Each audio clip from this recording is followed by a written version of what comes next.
Dimanche 12 mai 2024, 7e dimanche de Pâques de l'année B.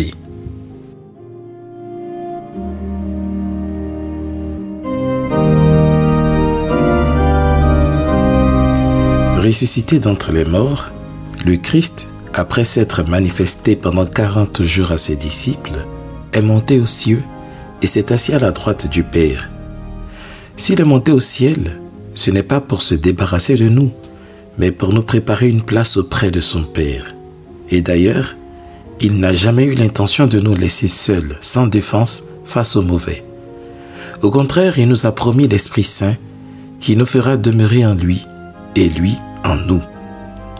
Car l'Esprit nous établit dans une profonde intimité avec Dieu. Nous reconnaissons que nous demeurons en lui, et lui en nous, à ce qu'il nous donne part à son Esprit. Le texte de l'évangile de ce jour nous fait revivre la grande prière faite par Jésus à l'heure où il passait de ce monde à son Père.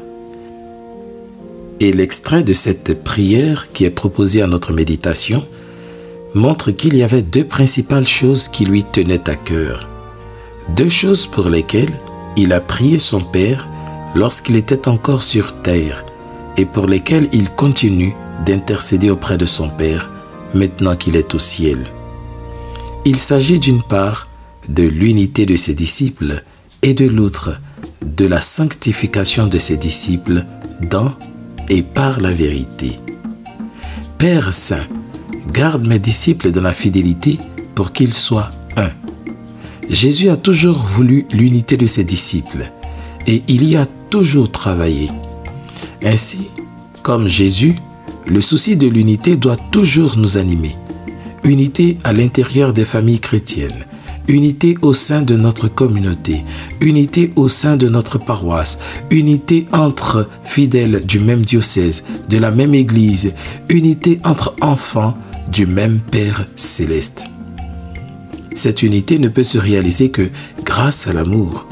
Et c'est pourquoi l'apôtre Jean nous invite à aimer notre prochain. Nous devons nous aimer les uns les autres, a-t-il dit.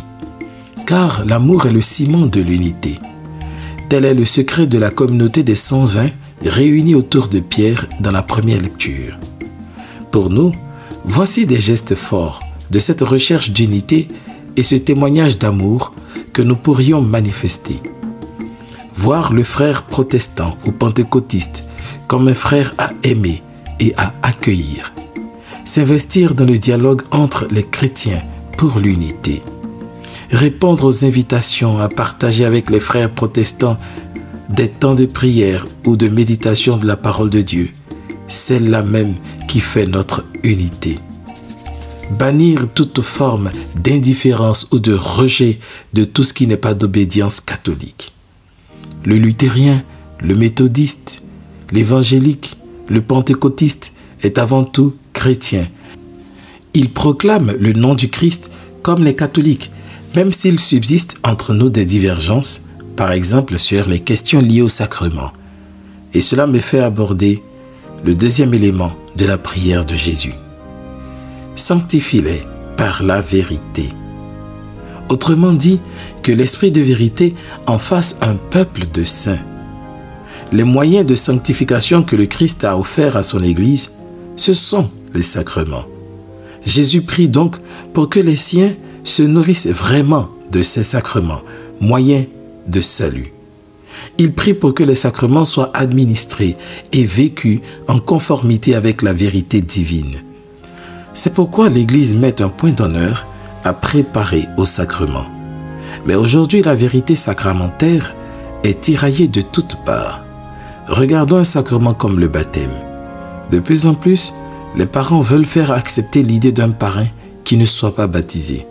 Ou encore, une maman me laissait entendre qu'elle n'acceptait pas que l'on parle de renaissance au moment du baptême de son enfant, alors que c'est justement cela le baptême. Au sujet de l'Eucharistie, beaucoup communient sans vraiment savoir qui ils reçoivent. Ils s'avancent juste parce qu'ils ont fait leur première communion. Mais quel est le sens de cette démarche? Ils n'en savent pas grand-chose. Les enfants que l'on prépare à la première communion ne mettent quasiment jamais les pieds à l'église. on trouve le moyen de les obliger à venir à la messe au moins 3 fois dans l'année. Et là, il y en a pour qui c'est trop. Et puis, comment on peut communier pendant des années sans se soucier d'aller au moins une fois l'an vers le sacrement de la réconciliation? Et encore, ne parlons pas du sacrement du mariage. L'Église est critiquée de toutes parts, même par des chrétiens. On lui reproche de s'accrocher à un modèle qui ne correspond plus à notre temps.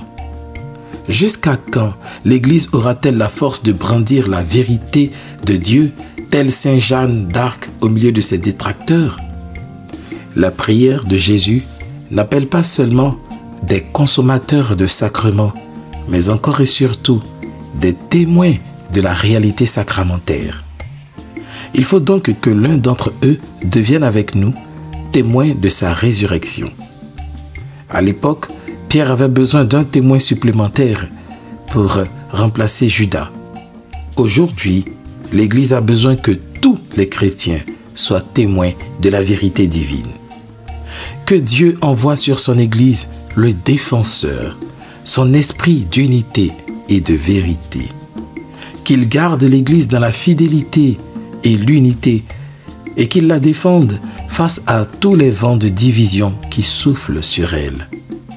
Qu'il la maintienne dans la vérité afin qu'elle résiste aux mensonges de notre monde et ne renonce jamais à la vérité de Dieu devant les accusations, les pressions et les persécutions que lui fait subir le monde. Oui, viens, Esprit Saint, pénètre le cœur de tes fidèles et envoie du haut du ciel un rayon de ta lumière.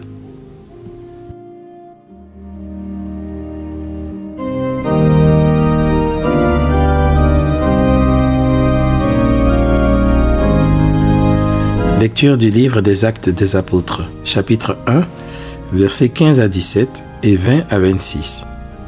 En ces jours-là, Pierre se leva au milieu des frères qui étaient réunis au nombre d'environ 120 personnes et il déclara: « Frères, il fallait que l'Écriture s'accomplisse. En effet, par la bouche de David, l'Esprit Saint avait d'avance parlé de Judas, qui en est venu à servir de guide aux gens qui ont arrêté Jésus. Ce Judas était l'un de nous et avait reçu sa part de notre ministère. Il est écrit au livre des psaumes qu'un autre prenne sa charge. Or, il y a des psaumes qui nous ont accompagnés durant tout le temps où le Seigneur Jésus a vécu parmi nous, depuis le commencement, lors du baptême donné par Jean, jusqu'au jour où il fut enlevé d'auprès de nous. Il faut donc que l'un d'entre eux devienne avec nous témoin de sa résurrection. » On en présenta 2, Joseph appelé Barsabas, puis surnommé Justus, et Matthias.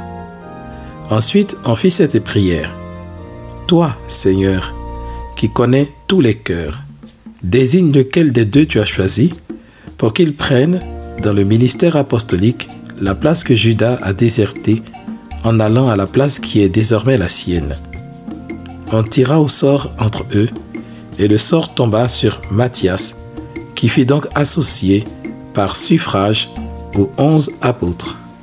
Parole du Seigneur. Nous rendons grâce à Dieu.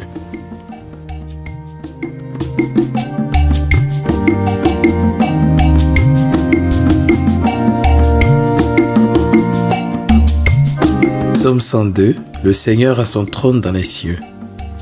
Bénis le Seigneur, ô mon âme, bénis son nom très saint, tout mon être. Bénis le Seigneur, ô mon âme, n'oublie aucun de ses bienfaits. Le Seigneur a son trône dans les cieux. Comme le ciel domine la terre, fort est son amour pour qui le craint. Aussi loin que l'Orient de l'Occident, il met loin de nous nos péchés. Le Seigneur a son trône dans les cieux. Le Seigneur a son trône dans les cieux. Sa royauté s'étend sur l'univers. Messager du Seigneur, bénissez-le, invincible porteur de ses ordres. Le Seigneur a son trône dans les cieux.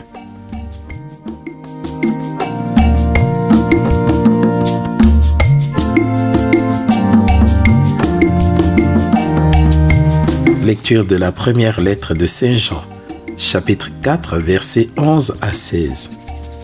Bien-aimés, puisque Dieu nous a tellement aimés, nous devons, nous aussi, nous aimer les uns les autres. Dieu, personne ne l'a jamais vu. Mais si nous nous aimons les uns les autres, Dieu demeure en nous, et en nous, son amour atteint la perfection. Voici comment nous reconnaissons que nous demeurons en lui et lui en nous. Il nous a donné part à son esprit. Quant à nous, nous avons vu et nous attestons que le Père a envoyé son Fils comme sauveur du monde. Celui qui proclame que Jésus est le Fils de Dieu, Dieu demeure en lui et lui en Dieu. Et nous avons reconnu l'amour que Dieu a pour nous et nous y avons cru. Dieu est amour. Qui demeure dans l'amour demeure en Dieu et Dieu demeure en lui. Parole du Seigneur. Nous rendons grâce à Dieu.